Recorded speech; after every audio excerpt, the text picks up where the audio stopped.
IIP data for November is expected to come out tomorrow, and ET Now poll pegs the number at 0.1% against that 8.2% that we saw in the month of October. But Poonam Sani, our research analyst, is standing by with more details. Poonam. Well, ET poll suggests the IIP at just 0.1% in November, nearly flat versus 8.2% in October. The consensus range again is pretty wide, right from a contraction of 3.3% to an expansion of close to 3.1%.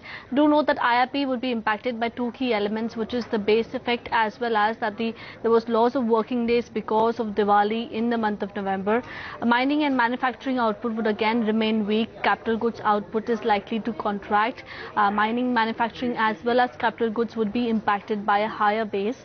Electricity output would continue to remain stable and good, and key to watch would be again the consumer goods output. How does that shape up?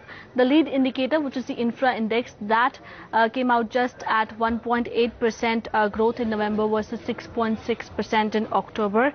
And the other lead indicator, which is the HSBC India composite index, that grew at the fastest pace since February at 56.3 in the month of December.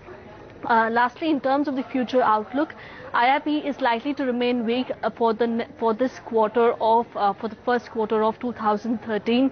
Inflationary expectations do remain high, especially at the retail end, but twin deficits are a concern. If the government does hike the diesel and the LPG prices, it would impact inflation.